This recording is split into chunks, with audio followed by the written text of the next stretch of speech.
Good evening, everyone, and welcome to Temple University Rome campus. It is such an exciting night for us. We have a stellar author with us here, and we have a wonderful audience from students, our adult study abroad learners, our faculty, our friends. It is wonderful to see you all. I would like to first thank AJ for coming up with this idea and making it happen. It's nice when you can dream and then things happen, yeah? And AJ makes it happen every time he comes up with the idea. So thank you for daring to dream such a nice event and to making it possible. And thank you, Jhumpa Lahiri, for accepting our invitation and for being here with us today. And our wonderful Maria Ponce de Leon and Liana Miuccio for taking part of the panel, but also for you will hear in the course of the evening. Jhumpa Lahiri is someone who hardly needs an introduction. So many people have stopped me in the last couple of weeks, both here in Rome and in Philadelphia, telling me, oh, Jhumpa Lahiri is coming. You know, she is my friend's or my daughter's or my cousin's favorite author. And indeed, it is incredible what she has been able to accomplish.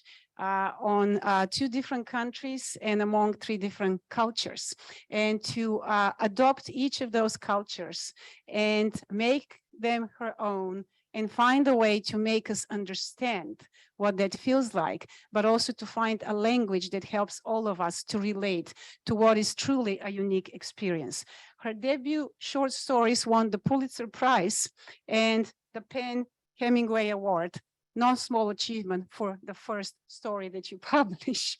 Her first novel not only was made into a movie that became such a favorite, but was also the New York Times notable book list and a finalist for the Los Angeles Times Book Award. And from there it goes like that, success after success after success, and more novels and more writing and more recognitions. So we're very lucky that we now have someone like Jhumpa Lahiri share her time between Rome and the US so that we can in fact cherish moments like this and have you with us. And tomorrow, just another notable event recognizing her achievement. Our friends at the American University of Rome are going to award her an honorary degree. So with no further ado, thank you so much for being here with us. Thank you for the stories that you give us and for the thoughts that you make us have and for the reflections that we have. Thanks to you.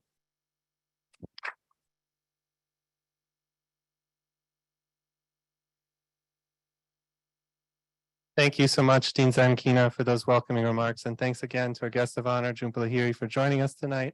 I'd like to thank all of you for braving the Roman traffic to get to our campus tonight. It's no small feat. And I also, of course, want to thank our partners in this event. Otherwise Bookshop, we have Marcella helping out with the Zoom over here, and Quanda Publishing. Without them, this event really wouldn't have been possible.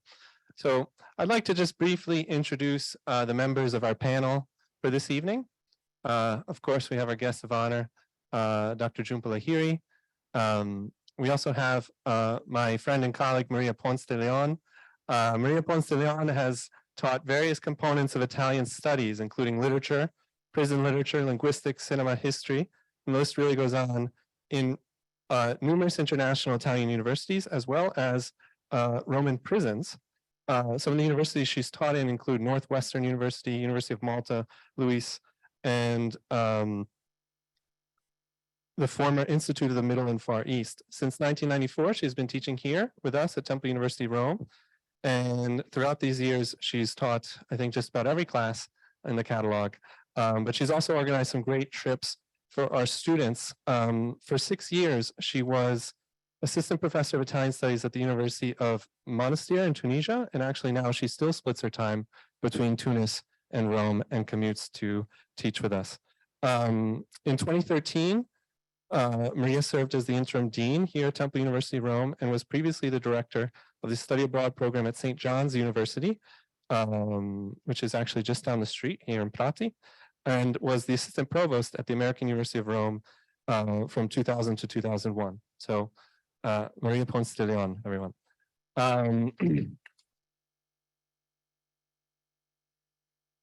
Maria is joined on the panel by another great friend and colleague, Liana Miuccio. And born in Rome and raised in New York, visual artist Liana Miuccio is a dual citizen of Italy and the United States, currently based here in Rome.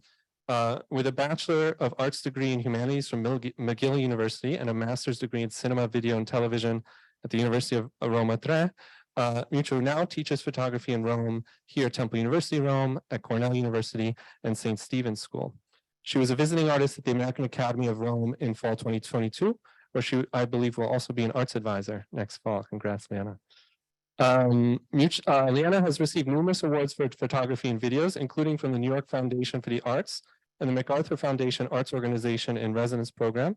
Her photographs have been published in numerous publications, including the New York Times, the Financial Times, Vogue, the Boston Globe, the Globe and Mail, as well as many Italian publications such as Corriere della Sera, L'Espresso, and L'Internazionale. Liana's photos are also in the permanent collection of the Museum of the City of New York.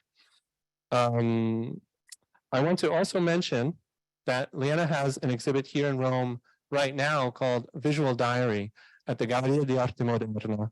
The exhibit was recently extended through June 4th, and there'll be a closing event on Saturday, June 3rd, and on display will be photos from Liana in conversation with text from Jhumpa Lahiri.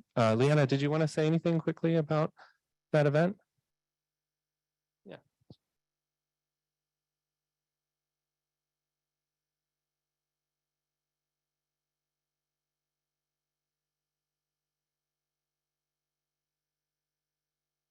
Yes, I just wanted to say that it was a beautiful experience doing this exhibit with Jhumpa, a longtime friend, and I've always been a fan of her work. And then we met here and found our connection with our themes in terms of my work and hers and yours.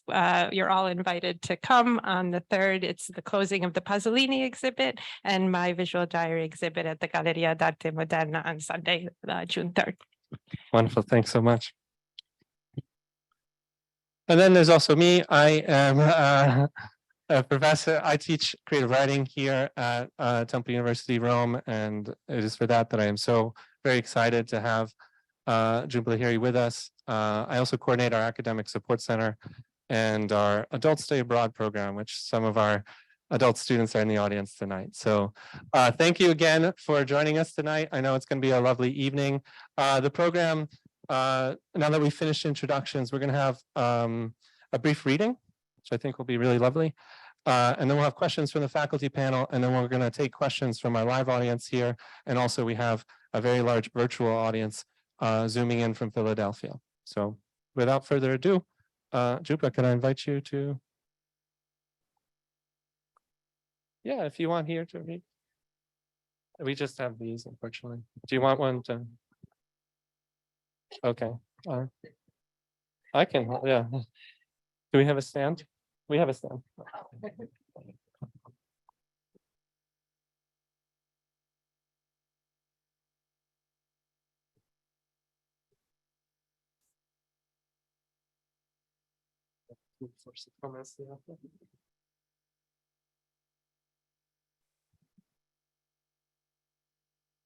Okay, can you hear me with this? No, yes?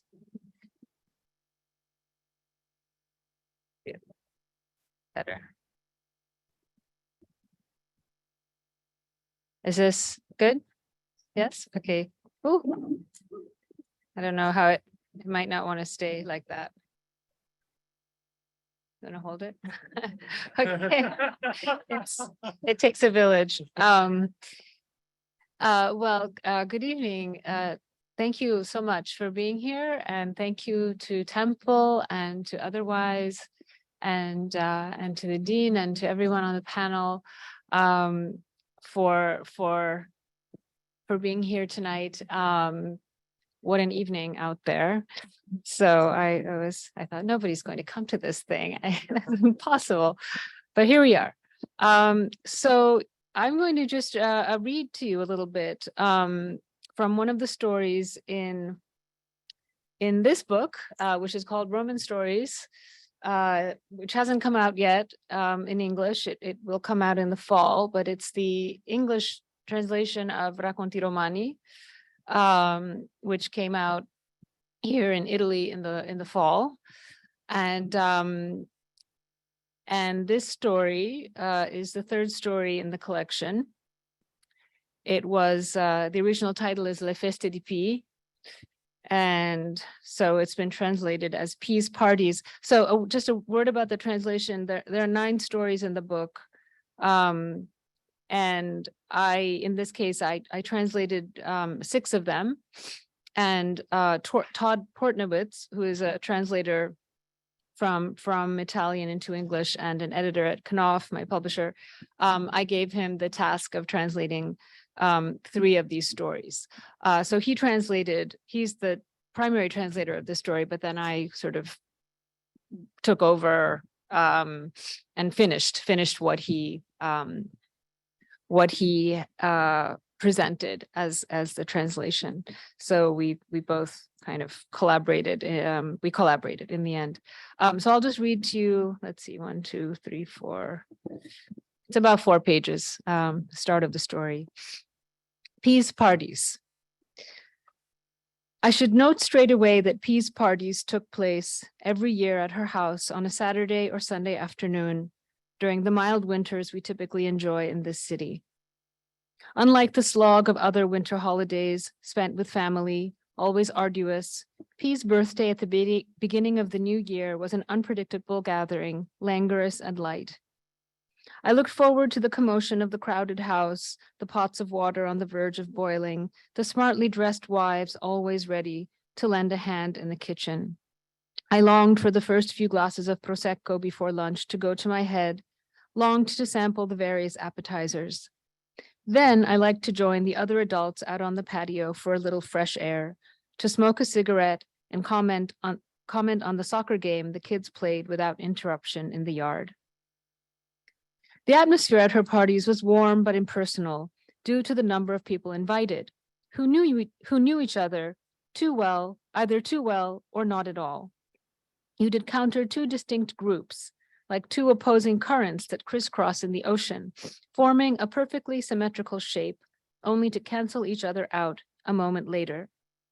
On one end, there was the group of people like me and my wife, old friends of P and her husband, who came every year, and on the other, our counterparts, foreigners who'd show up for a few years, or sometimes just once. They came from different countries for work or for love, for a change of scenery, or for some other mysterious reason. They were a nomadic population that piqued my interest, prototypes perhaps for one of my future stories, the kind of people I'd have the chance to meet and casually observe only at P's house. In no time at all, they'd managed to visit nearly all parts of our country, tackling the smaller towns on the weekends, skiing our mountains in February and swimming in our crystalline seas in July. They'd pick up a decent smattering of our language, adapt to the food, forgive the daily chaos. Overnight, they'd become minor experts in the historic events we'd memorized as kids and had all but forgotten, which emperor succeeded which, what they accomplished. They had a strategic relationship with this city without ever fully being part of it, knowing that sooner or later their trip would end and one day they'd be gone. They were so different from the group I belonged to, those of us born and raised in Rome, who bemoaned the city's alarming decline but could never leave it behind. The kind of people for whom just moving to a new neighborhood in their 30s, going to a new pharmacy, buying a newspaper from a different newsstand, finding a table at a different coffee bar, was the equivalent of departure, displacement, complete rupture.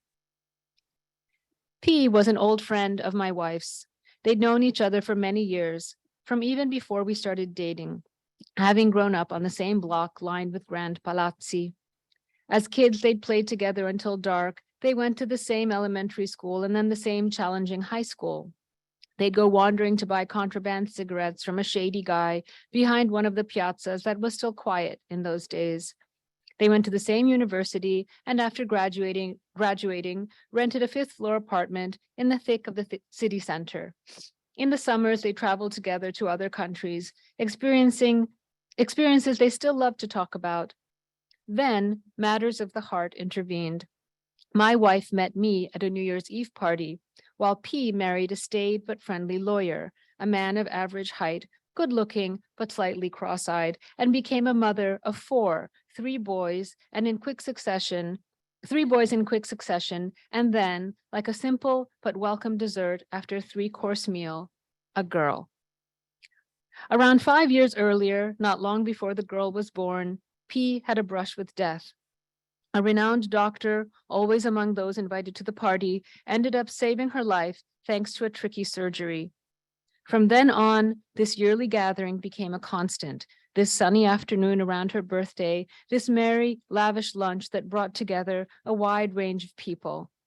P liked to pack the house full and churn her friends together, relatives, neighbors, parents of her children's classmates. She liked to throw open the door at least 50 times, offering something to eat, playing host, exchanging a few words with everyone there. It was thanks to my wife then that I went to that house once a year, a somewhat secluded house on the city's outskirts. You arrived on a curved, picturesque road lined with cypresses and tumbling ivy, a road that swept you away, an urban road that ferried you toward the sea and put the frenzied city far behind. At a certain point, there came a sharp right turn. You had to keep an eye out. It was easy to miss. After that, it became a kind of residential labyrinth with narrow, shaded, unpaved streets. You couldn't see the houses, just tall gates and the house numbers etched in stone. The house where P lived with her children, her husband, and their two dogs stood at the end of this labyrinth. A capacious home, recently constructed, airy, with large open rooms and plenty of space for 100+ people to move about. At first glance, the house stood on a massive lawn with no other structure in sight. It resembled a big white square-shaped rock jutting out of a green sea. In the distance, you could glimpse the faint outline of the city, where I, my wife, and nearly all of the other guests lived. It had a certain effect on me, coming to that house from our pleasant but compact apartment, where every book, every spoon, every shirt had its proper place, where I knew every shelf and hinge, and seating 10 at the dinner table was a squeeze. A house whose windows looked out only on other houses, other windows, other lives like ours. Over 5 years, my memories of those parties had blurred together. Each year was different, and each year, for the most part, was the same. I made the same small talk I'd forget a minute later. I practiced my 2 rusty but still passable foreign languages, which I'd always brush up on a bit. I indulged perhaps a little too much in the same delicacies arrayed on the buffet table, circling back for another round, with no regard for the extra kilos I'd put on and fretted over after all those holiday meals. I said hello to friends and kissed the cheeks of women in their 40s and 50s who staunchly refused to turn into signore.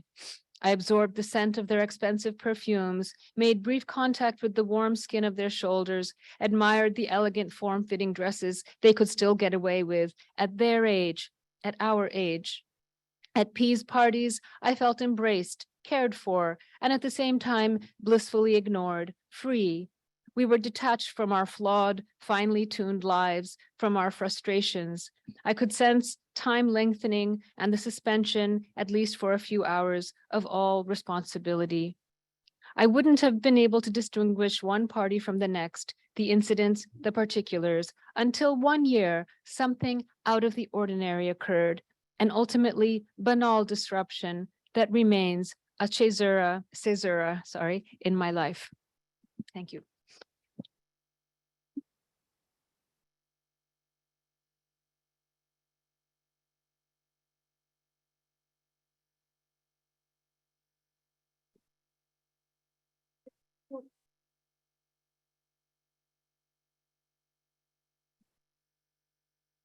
Thank you.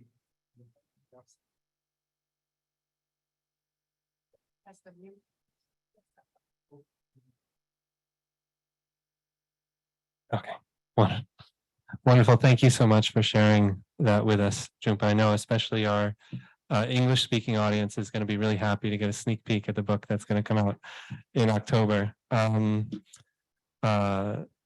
in Rome, we've had the pleasure of reading this book already, and I wanted to start with a question about this story in particular.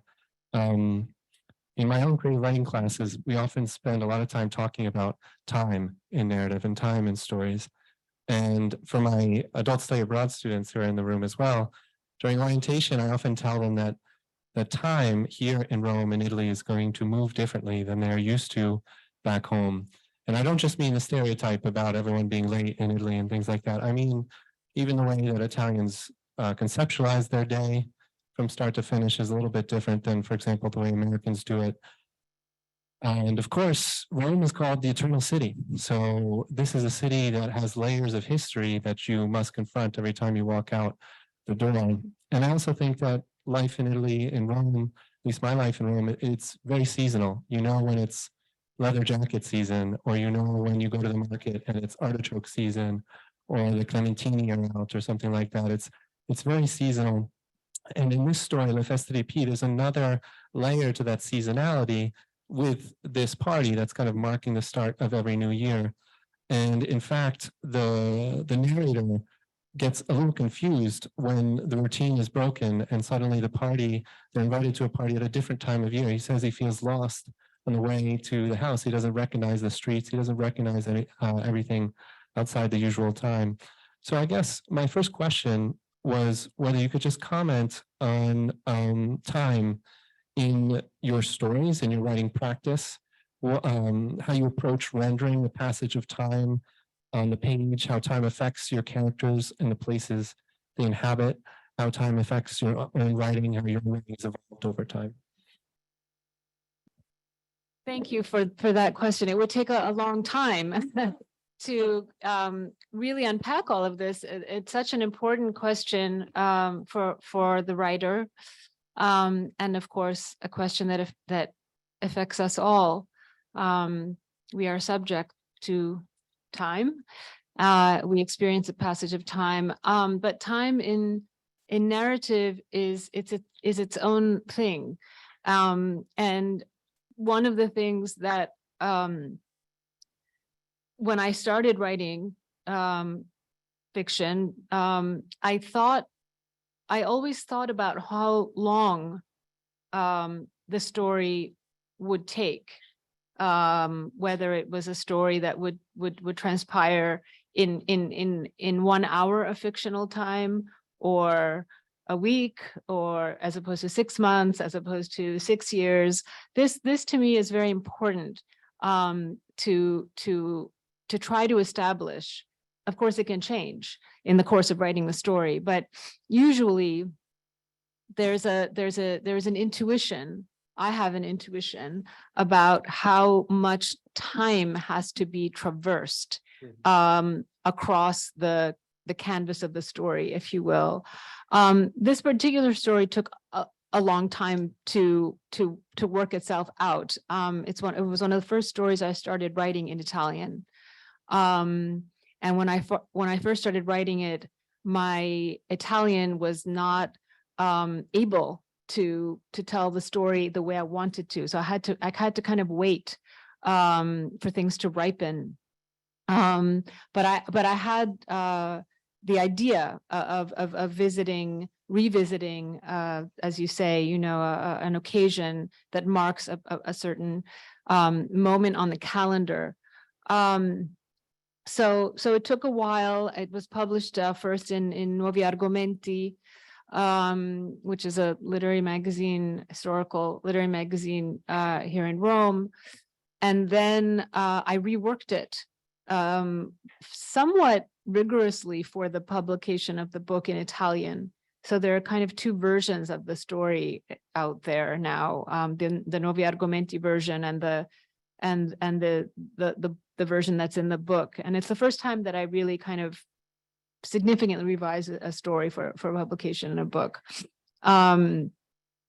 But I think that time, there's a line, in fact, the last line in the story, I think, has to do with a little bit with here.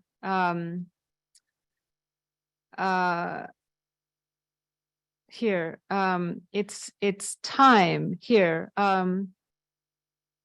Well, it's about P who, well, I won't say anything, but there's a fragment that merciless here, or cry about the distance or the passing of days, that merciless automatic plot device that propels us forward and brings us to our knees.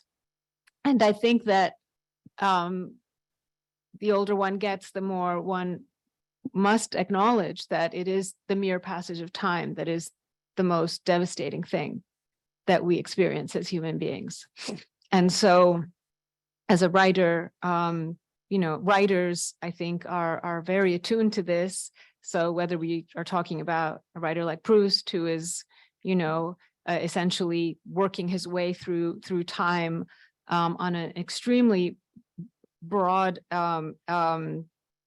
multiple volume canvas, or even going back, one of the things that strikes me so much about ancient literature, Greco-Roman literature, I've just finished a translation of Ovid's Metamorphoses, and the epic poets are very conscious of how time is passing. And if you notice, there's always a pause, and Dante will do this eventually in Italian. The narrative kind of pauses to acknowledge the exact moment when night becomes day, right? There's a focus on this moment. And this type of focus, which, we in our modern hyper charged world risk running, we risk losing touch with these miraculous transitional moments in our days and in our lives. But I think it's the writer has an ability to interrupt time, to stop time, to go back in time. And, so in that sense, I think it's one of the advantages of writing, if you think about the various art forms, there's a way to manipulate time in fiction that has extraordinary potential. That was wonderful. Thank you. Yeah. I don't want to hike the microphone too much, so I'll pass it down to my colleague Maria. Maria, do you have another question you could ask? Actually, I have a bunch of questions. Okay, first of all, I'd like to thank you because you have given me a gift of many nostalgic sentiments in reading these stories in Italian, because I, like you, chose Italy, chose Italian, and I relived many moments of my own life or many feelings of my own life reading these stories. So I'd like to thank you for that. Secondly, my question, as I said, I have various questions, but one kind of stems from AJ's, and that is, it's a very elementary question. What is your process of writing? Are you a person that gets up at night and writes consistently, or do you have a schedule of writing? And how do you approach your writing process? And was it different when you were writing only in English and in Italian? Has it changed? Has it been modified? Well, thank you for your kind words. I'm gratified that the book has spoken to you. These stories have spoken to you. I almost always, if I look back at my life as a writer, which is now, let's say, from my mid-20s, right? So that's quite a while, 30 years.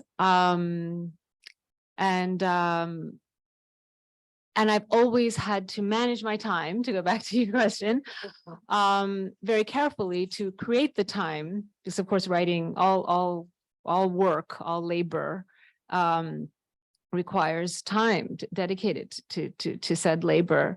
But when I started writing stories, I wasn't a writer, I was doing other things. I was a student. I was kind of lost. I had no idea what was going on in my life, but I made time to write stories. And then much of the first book I wrote while I was getting a doctorate at Boston University. So it was always happening kind of in the margins of sort of shall we say the main event. Then I became a mother, and I had a son, and then I had a daughter, and so that was its own chapter. And there it was its own challenge to make time to get the writing done, to go into the room, to shut the door, and so forth. And so I think I just learned pretty early on that there was no ideal, there was no what we can try to kind of create routines and set aside time, and I've tried. Ideally I try to work when my mind is clear, and preferably in the morning hours, because I like to go from kind of sleep into the creative dimension. But it's just simply not always possible.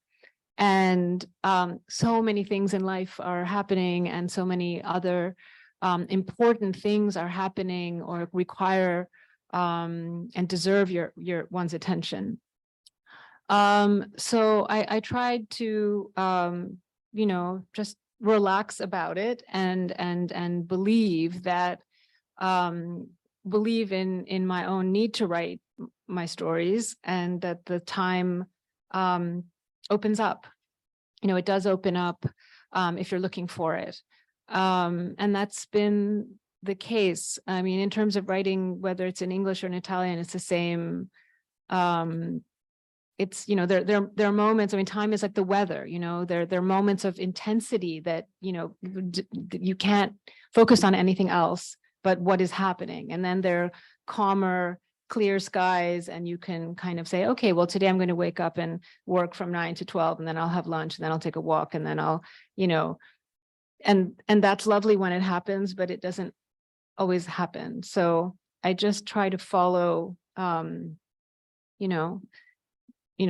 go completely adrift, but try to follow the currents that enable me to withdraw right into the space that one needs to go into. Liana? Yes. Yeah. I'll leave you that.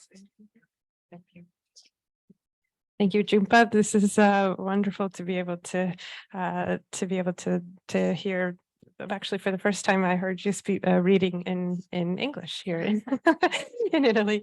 But it's a wonderful passage that you read that also made me think of one of the themes and ideas that I've always thought about your work beginning from the interpretive maladies, the namesake, especially was this, and then when you moved to writing in Italian here in Italy, that the words to me were always very cinematic, visual. I had this listening to your story, I imagine the drinking of the prosecco, but especially that scene with the women, where he's kissing them and he can smell their perfume, and I imagine how they're dressed. So it's always part of why also I was interested in this collaboration with text and images for my exhibit. So my question is, has that been something that has been an influence to you, a cinematography or film or the visual aspect? We know your book became a film, and that brought it to life in my eyes. So it was exciting to love the book and then also be able to love the movie. So that was one of my questions. Thank you for that question. I mean, I would paint if I could, but I can't. I don't have that. I don't have the hand to realize what I see in that way. And I mean, when I was a child, I felt that drawing and writing were kind of two sides of the same, coin. I was always drawing, I was always writing. I was illustrating what I was writing, so on and so forth. And so, you know, I feel that for me, writing is my way of, writing is seeing. Writing is writing is a variety of things, right? Writing is hearing, but writing is also very much seeing the world and seeing yourself and seeing others. And so it's all working together, ideally, to create the story through language. But I think that said, I do agree with you. I think that my stories can have you know, a kind of descriptive language that renders this, you know, sort of visual element, and it's probably because I am very visually oriented as a person.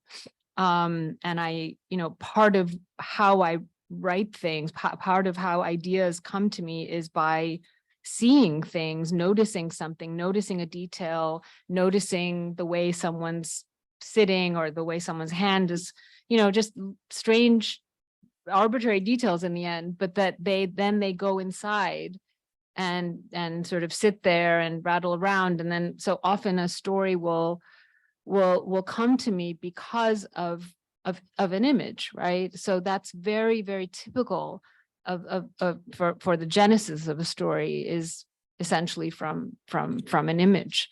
And so yeah, I mean, for me, it's all part of a kind of ecosystem of observation, of memory, of and then of course sort of thinking through things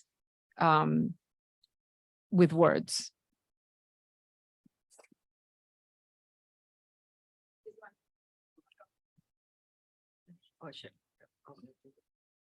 So I just wanted to follow up to Liana's question with, I think, something that's very much related.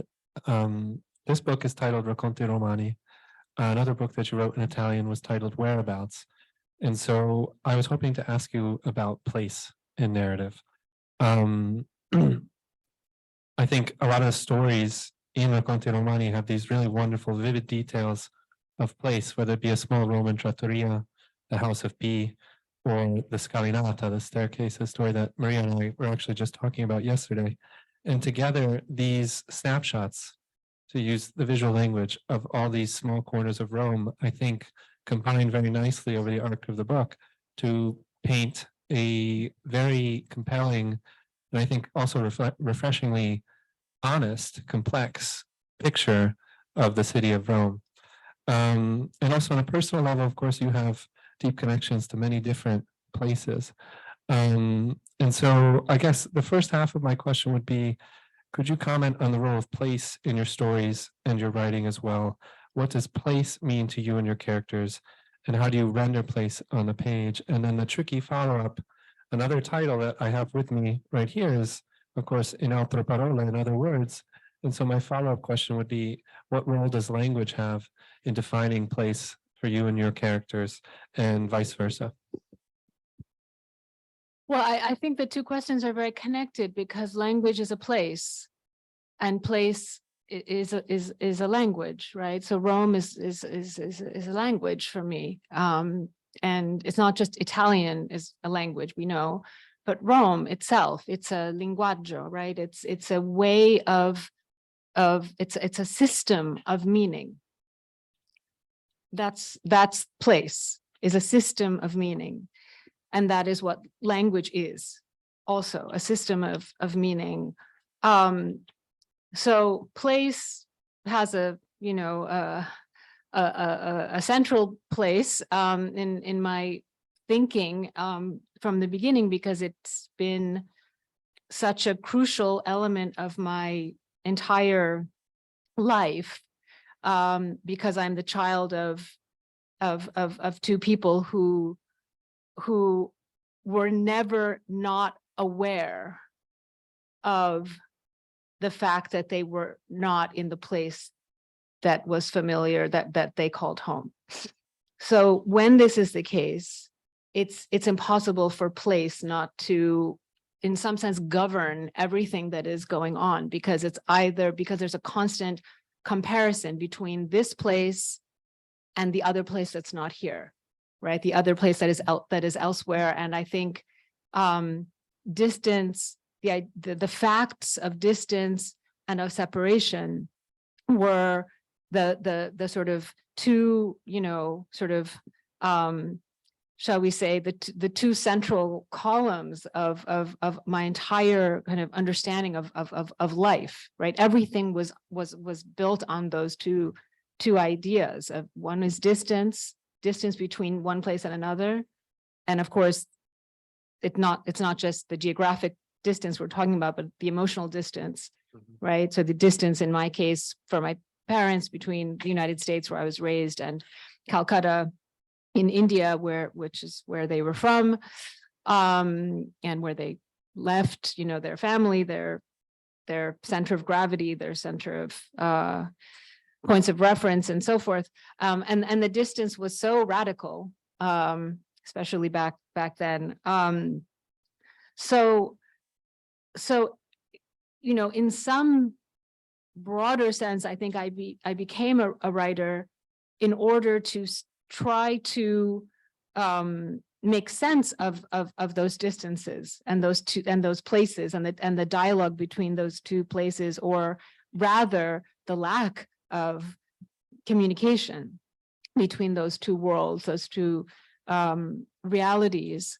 When I started writing in Italian, of course, the writing in Italian in and of itself became a new place for me to explore and to express myself. And Dove mi trovo, which became whereabouts, is very much about displacement, but also about place, and is set in shall we say, some kind of Rome. It's not specified that we're in Rome, but the book is inspired by my time in Rome and my reading of Rome, my interpretation of Rome, my experience of Rome. But in Racconti Romani, I do something different, in that I put the word, Romani on the cover. So here I'm taking a step toward specificity, a step away from the more extreme abstraction of, say, Dove mi trovo, and also the very first stories I wrote in Italian. And in fact, there are many stories even in Racconti Romani in which I don't specify where we are, where people are. I don't specify exactly where people are from.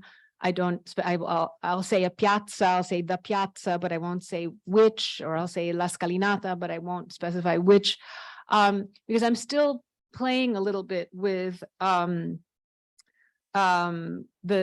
power that names and naming has on the imagination, and what happens when you say, Piazza di Spagna as opposed to something else, and so, or all of the projections, or what happens when you say this person comes from X country or that city. So I'm trying to, I'm trying to calibrate the level of abstraction in my work at this point. And in fact, the Rome, I think you heard it in the passage I read, but the word Rome appears very infrequently in the book, maybe 4 times, 3 times, I mean, very, very, reduced presence, the word Rome. And why is this? Because I think the word Rome has such power in the collective imagination, right? Of people, not just in Italy, but all over the world, and not just today, but for centuries. The word Rome has transmitted an energy and a sense, or multiple senses. I mean, Rome is a place that's, Rome is kind of a state of mind, right? Rome is also a place an entity that is impossible to describe, whether we're talking about a film or a novel or a poem. I mean, of course, there have been extraordinary films, novels, and poems about Rome, but it's not Rome. I mean, it's one, perspective. It's one sort of a gesture toward an understanding of the city that cannot possibly be comprehensive because of the nature of the city, which is impossible to represent, and so I don't know if this is answering your question, but place and displacement have been so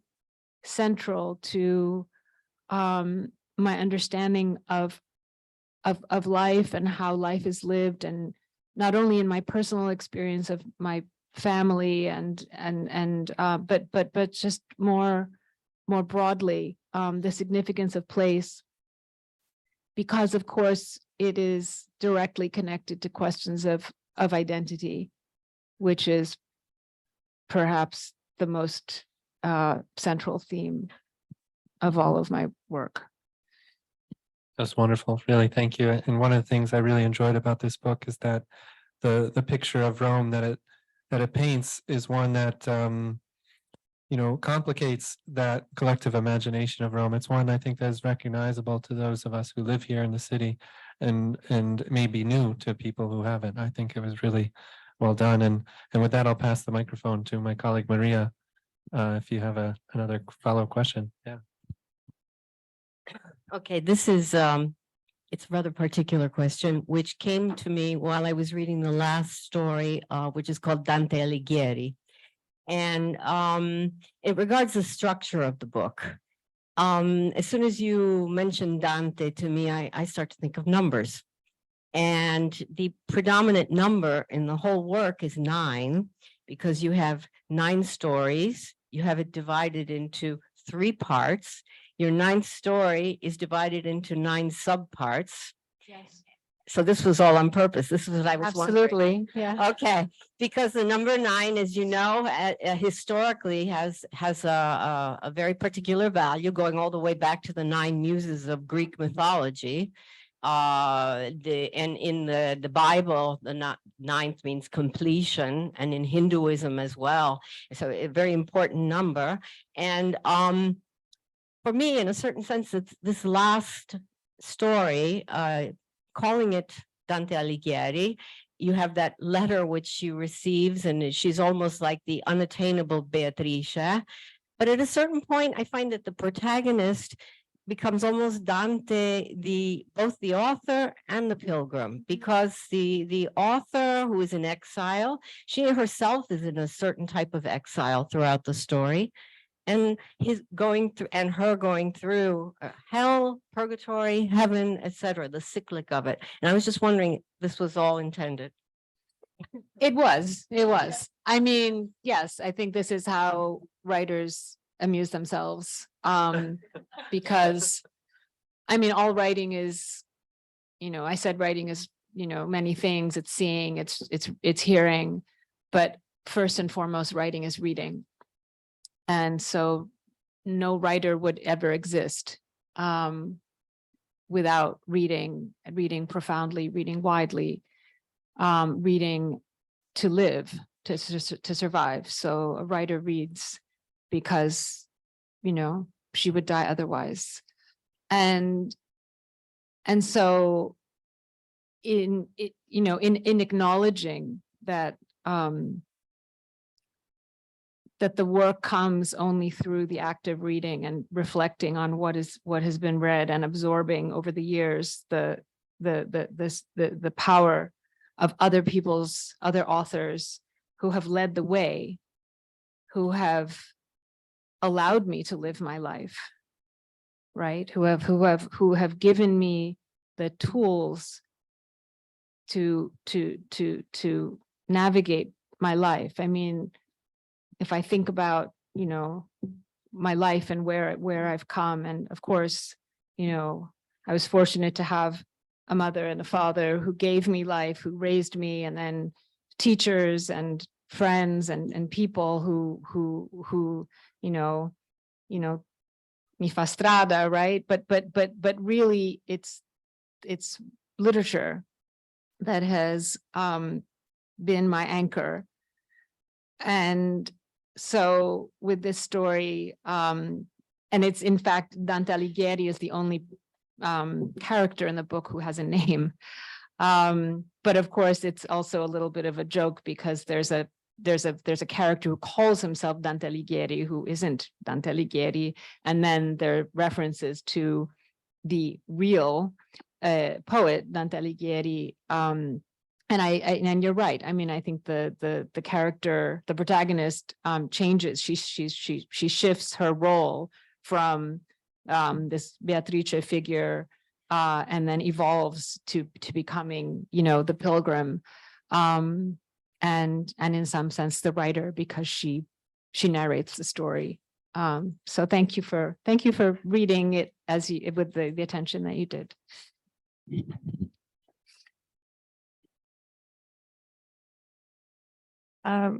A question that I had is that recently, in your more recent writing history, you've started to translate. You translated Domenico Sternone, now you're translating Ovid. And my question is, has that that process of translating and translating yourself as well, has that process of translating others and yourself changed, or how has it affected the way you write?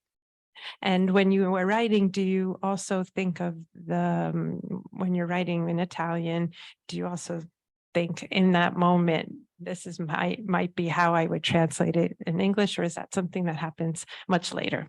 It's a process that I'm interested in. Yeah, that's an interesting question. I don't think about it becoming anything else when I'm making it. I mean, I couldn't possibly start to think about that.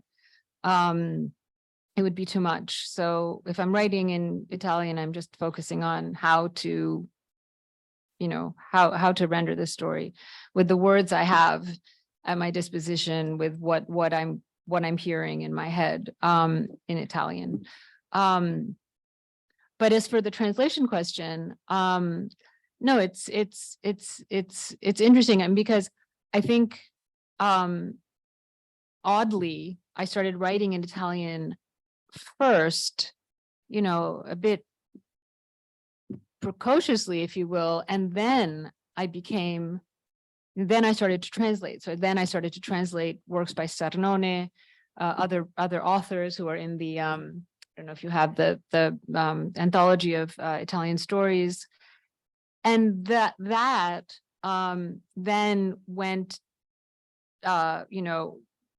back to feed the new work I was producing, because what I will tell any of my students of writing when I teach writing, is that if you have the fortune of having access to another language, even a good reading comprehension of another language, really the best way to learn how to write is to translate literature.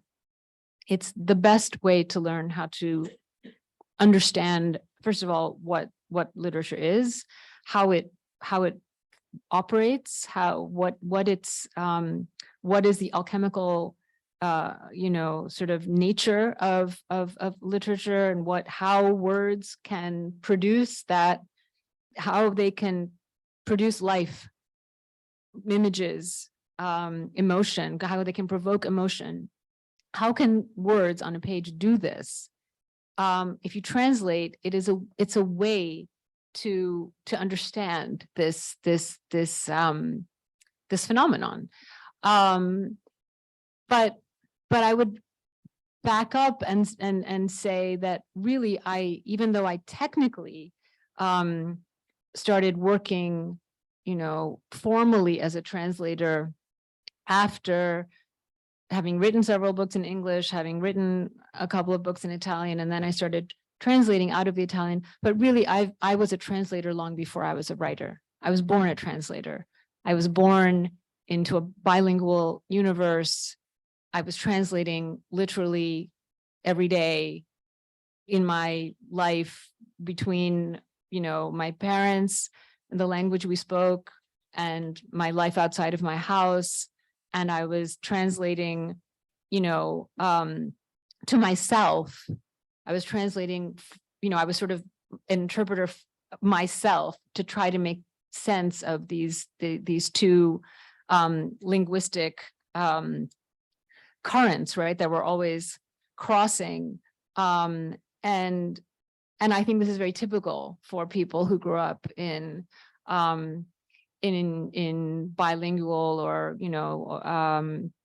linguistically rich environments with even more than two languages. And I think because I didn't have a sense of place, I didn't have an understanding of who I was, I didn't understand where I came from, I didn't understand these basic things. I felt extremely out of place all of my life. And so I sort of focused on words. And the fact that there was always another way to say something, though it was, sort of contributing to general confusion existentially, I found that of enormous comfort, that there was always another way to describe something or to experience something, and to challenge a way of thinking even. Because the coexistence of languages is proof that we can all coexist in some fundamental way, and with all of the richness and confusion that results.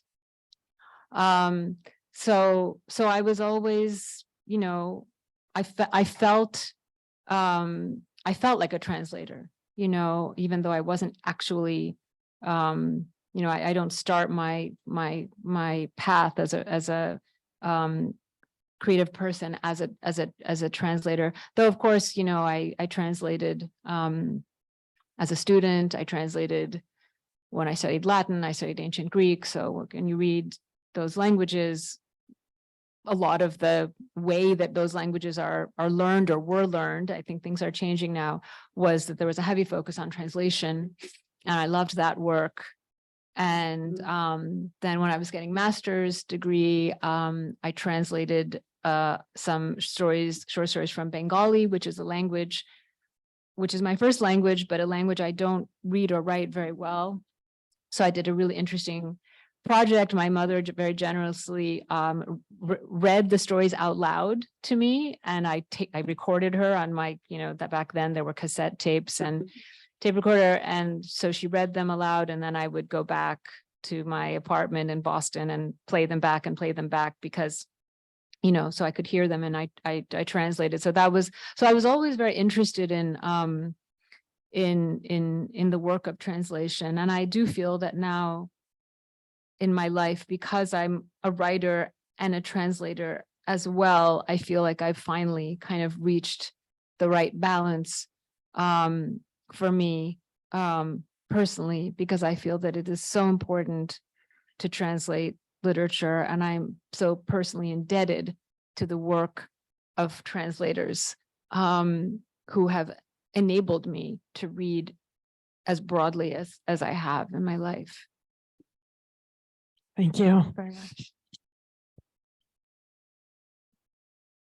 Yeah, wonderful. Thank you again. I've just trying to keep an eye on the time for tonight, and I know we wouldn't want to finish tonight without taking at least one or two questions from the audience. So we'll start here with our live audience, and then Marcella will go to you, maybe with a question or two from Zoom. We'll see how many we can fit in the time we have. So if anyone would like to pose a question to Jhumpa Lahiri, please let me know. Oh, we've got, all right, I'll start here. I'll move back. Thank you. I just have another follow-up question about the translation. When you're translating your own work, do you put on a very different hat than when you're writing? I mean, are you wearing just your translator hat so that you're not tempted to kind of dive back into the story and perhaps make changes or follow it to a new place or have something new evolve from it? And how do you prevent yourself from doing that as you're making a translation? Yeah, that's a very important question for anybody who finds themselves in this very bizarre position of trying to self-translate. There are people who believe there is no such thing as self-translation because the minute you step back in there, you're rewriting the text. There are authors who have taken the opportunity to self-translate to really significantly alter. So Beckett, for example, is a case of someone who, Irish writer who writes in French and then translates himself back into English. And if you look at the work, if you look at even the poems side by side, I mean, they're not what a translator would do, per se. Though that said, there are translators who have sort of radically reworked the works of authors. And this also happens. I mean, right? Translation is a form of writing, right? In my case, I was very initially I wanted to really, it was very important to me to replicate the work I had produced in Italian and not embellish it with the more robust nature of my English language, right? Which is just by definition, it just remains the stronger language just by virtue of the years that the language has sedimented inside of me. But I think now, I mean, what's interesting is, so the whole nature of self-translation, I feel like it's kind of part and parcel of my destiny, because I was never able to be just one thing, right? So even, as a child, like when we would go to India, there was always a strange experience of like, I wasn't a tourist, I wasn't going home. I was this third category, right? And that really had an effect on me, that there was I could never fully be anything. There was always this other part of me that was kind of spilling over, whatever. And I think with self-translation, I feel like I'm neither the author, I'm neither the Jhumpa who wrote the book, nor am I Todd Portnowitz, the translator who helped me to translate this book. I'm not him either. I'm in this strange third position, kind of intermediate position, where I'm working as a translator, but I also know as a writer. And there's some things that, I mean, it's impossible for even the most, shall we say, objective translator, when we're talking about literature, that it's impossible to translate literature without changing it, because there's no solution. No two languages will allow you to create a simple, version A, version B. It's much trickier and much messier than that. So there are things that I've had to, just readjust just to in order for the story to make sense in English, right? To be coherent in English. And then there's the sort of temptation to smooth things over a little bit, take a little sandpaper here, take out a repetition there. And those things I did allow myself a little more liberty in this book. And what ends up happening is then you go back to the Italian edition and then you start readjusting. So then the whole thing becomes like an endless loop. Yeah, and it is. And that's what I think is the most empowering thing. I mean, empowering is an interesting word. I realize now that I just said it, but it's an empowering thing to translate one's work, because it's so humbling, and it becomes so obvious that no work is finished, that no work there's no definitive version of anything, at least in my opinion, that I've ever produced, that one can always go back and flaws will always rise to the surface. And of course, you know, in order to move on, we have to abandon the work and just sort of make our peace with it and move forward. But self-translation is a kind of, you know, intense reckoning with the work that you produced in a certain moment in time, and say, okay, well, this is what I did, and here I am doing it all over again. And it's really, it's not for the faint of heart, you know, because it's and that's why I didn't want to translate the first book I wrote in Italian. I mean, that's not exactly why I didn't want to translate that book, because back then I was so nervous about losing Italian. I was so nervous about leaving Rome. And I was convinced that that Italian was going to vanish, you know, like the soil of Fiumicino as soon as the plane took off, that it would just vanish, just like sand or something. And so I didn't want to think in English at all, or work in English at all. I didn't want to touch it. And now I feel like, you know, some time has passed, and I don't feel the same terror. I might feel some pangs of sadness always leaving Rome, but it's not the same kind of visceral attachment that I had to Italian when I first started learning it and nurturing it. You know, it's kind of in its newborn state. So things have evolved a bit. Very good. So I know we have some questions back here. I don't want to leave our Zoom audience here, so I'm going to just go to Marcella for one, and I promise I'll be back over here. Hello, hi. So we have Resilda, who is wondering which Italian writers have influenced your method of writing, if there's any author specific. Mm-hmm. Well, so I put together an anthology about 4 or 5 years ago of 40 Italian authors who all worked in the short form. So there's a nice selection there. But I would say, I mean, if I had to sort of whittle it down to a handful, I mean, I think the most important Italian author for me of the 20th century is Primo Levi. And he would be the one author, if I had to choose one book or one author whose books could accompany me for the rest of my life, they would be his work, all of his work, all the work, you know, the stories, the novels, the nonfiction, poetry,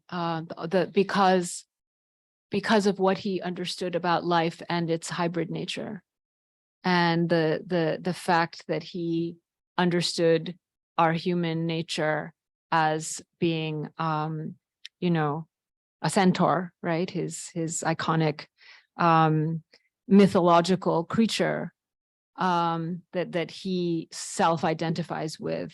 And he, for me, has been a kind of a personal key and a literary key. So if I had to choose, I would say Levi, but to add to Levi, I mean, well, Dante. Anyway, so those are two. Yeah, we had a very. Okay. Hi, do I need to stand? I'm okay. So, okay, great. When you were speaking earlier, you were saying that you have a very good visual sense, and that you find cues in your visual atmosphere that help you think about short stories or think about stories that you want to write, which would, I think, suggest that writers and artists in general are very observant of the world around them. When you see these observations, when you're thinking about writing stories, does your sense of observation about what you see in the real world differ from the sense of observation that you use when you're writing the story?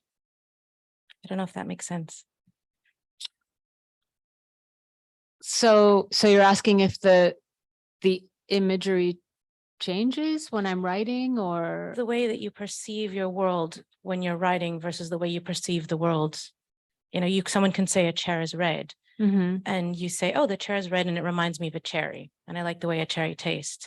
How does that change when you think about writing a story about this red cherry that might influence whatever you want to put your creativity into it? Is it the same Well, way? I mean, I think that in writing, which is, you know, to add to the list of things that writing is a form of reflection. And so if I'm reflecting on the red chair that I remember, so I mean, it becomes very prismatic. I mean, you have the memory of the image, you have memory in general, which is governing the memory of the image, and then you have the emotion, or whatever emotions perhaps are associated with the memory of the red chair. So in writing, then it becomes, you can stack these things, right? And imagery is, well, it's a very complex subject when we talk about imagery in poetry or in text of any kind. And we can do things with language to manipulate the way an image is presented. We can use repetition. We can use, all sorts of interesting rhetorical devices to render that image in its specificity. But also, I mean, you can't replicate anything that you're seeing. It's not it's not a matter of that. I don't know. I'm not sure. I mean, it's an interesting question you pose, and I'll have to think about whether when I'm writing about things that I see, whether I'm seeing them differently. I mean, I think certainly, I mean, it's not, one doesn't write from life, as it were. Like, so if I were a painter and I were right here with my canvas and painting this room, that's a way of seeing, right? So that's very rarely the case with writing, that I'm writing right in front of the experience that I'm trying to describe. But even then, there's so much, I imagine, so much reflection that is taking place as the subject is being seen. So very interesting question. I'm not sure if I answered it, but it's a very interesting question. We have a lot of hands, and I want to apologize in advance because we have more hands than we have time for questions. So here, I know you had your hand up earlier as well. And then I'll go. Thank you very much. Jhumpa, you spoke very movingly about identity and your literature as a kind of process of searching or understanding your identity over time. I think many of us often turn to literature for answers to some of life's most important questions, or at least kind of sharing of experiences, or maybe finding a way to relate to experiences that we have ourselves. And identity, of course, is a concept that I think is very closely tied to the concept of home. So I wanted to ask you a question that perhaps doesn't really have an answer, but since we do often turn to literature for questions that don't have answers, I'm curious about your conception of home and what you think about as being home, and where does one go to find home when traversing so profoundly several cultures as you have?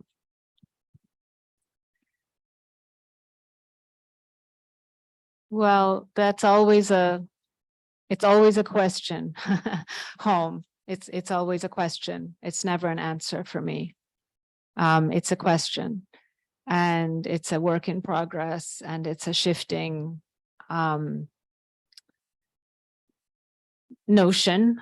I was just in Greece, and I was talking to my friend who he's Italian, but he speaks Greek, and he taught me this word in in Greek, in modern Greek, which is perastika, which is to indicate the state of, may it pass, well, oh, I'm not feeling under the weather, perastika, may it pass. And then he said, there's the word you can also use it as an adjective to say, I am perastiki, I'm just passing through. And that is, and I said, oh, thank you for that word, because that helps me to, that adds to my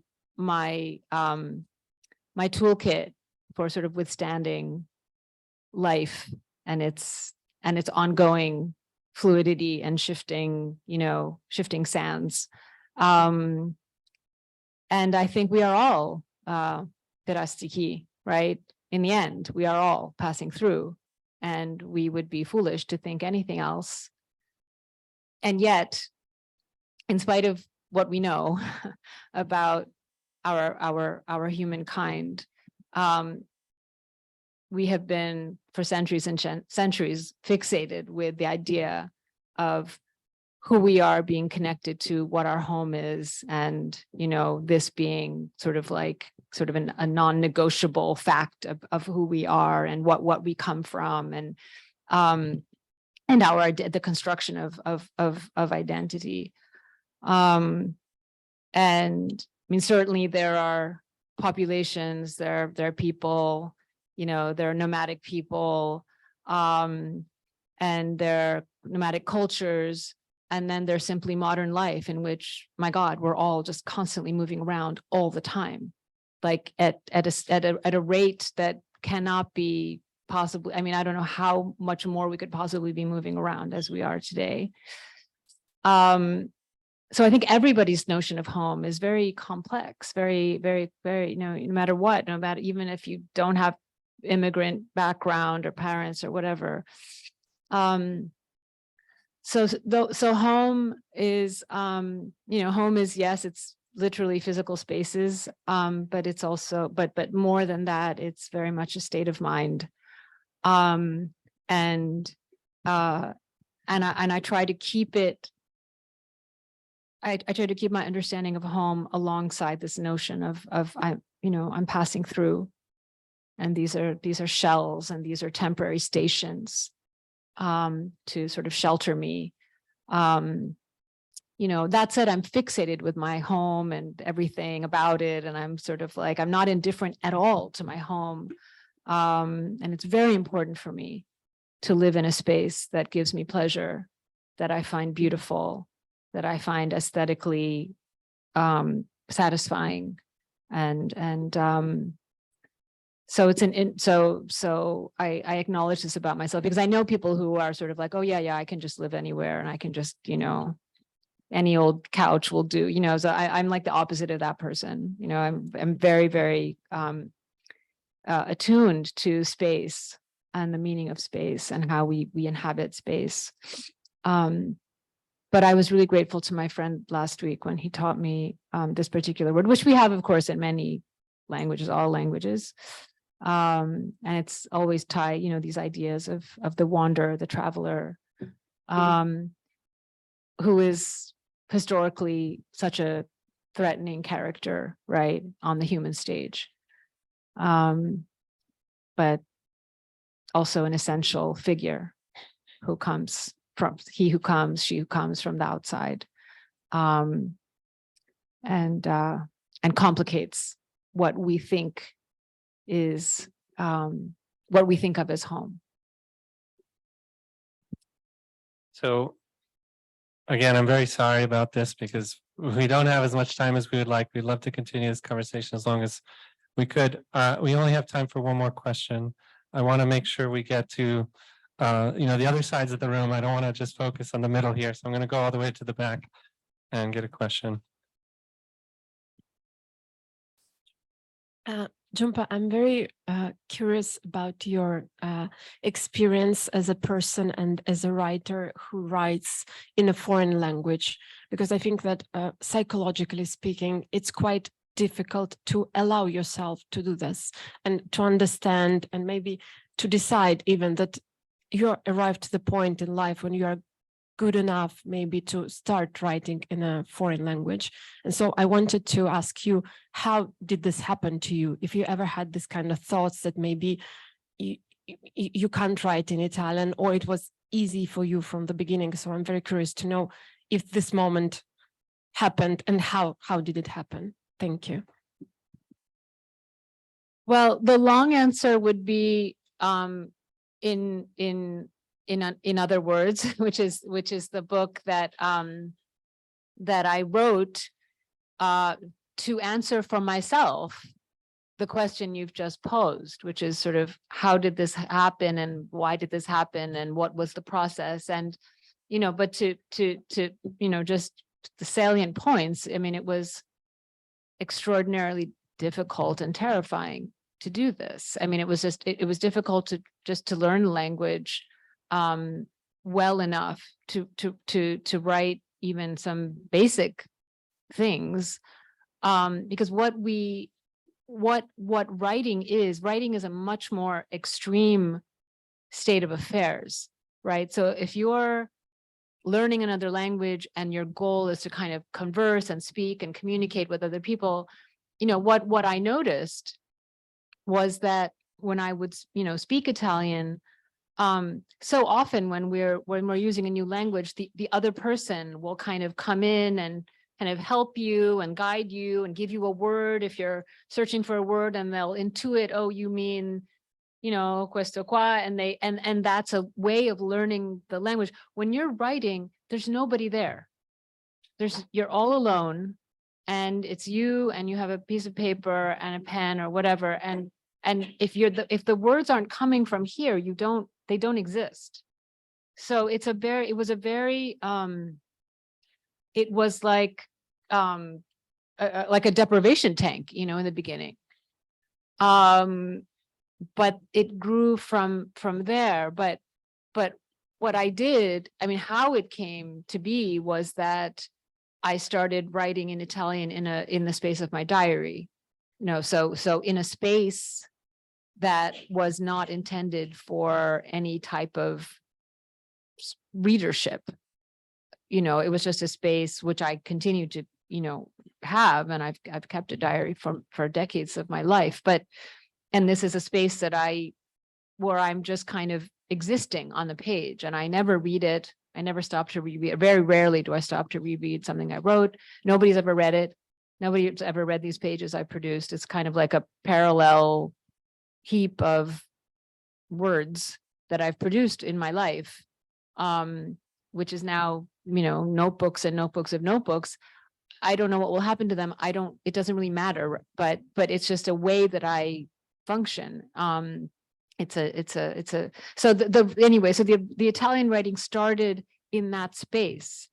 We have this term safe space now in our culture and in our pedagogical environments.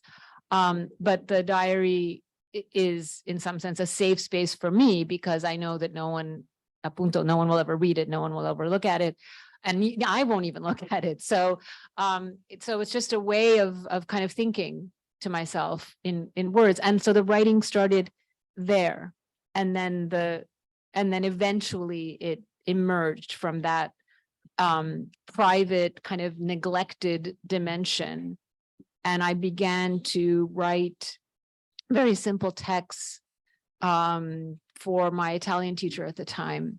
And what I realized when I dared to compose even like a one-page description of something in Italian was how I didn't know anything. I didn't know anything of the rules of writing in this language. And everything came back with like everything crossed out, everything was wrong, everything was bad. And this I found incredibly stimulating to me creatively, to recognize that it can all be relearned. I can go back in some sense, not to the beginning, because that's kind of false, right? But I could go back to a kind of beginning in a new language and learn again how to make a sentence, how to put it together, how to put that sentence next to another sentence, how to think about rhythm, how to think about structure, and then from there, how to think about story, et cetera, to the point where I was able to write Le Feste di P in Italian, right? So, but that took 3, 4, 5 years of sort of intensely focused study and practice of the language, to the point where I was, literally sort of building dams to block out the English language so it wouldn't interfere and I wouldn't, threaten, because I mean, it was so obvious that English could come, and it was like it would just steamroll whatever I was trying to do in Italian if it were anywhere in the vicinity. So it had to be completely banished to allow the Italian to sort of in the petri dish, right? To for something to happen there. Wonderful. Thank you. Thank you so much. I think we can all thank Jhumpa Lahiri.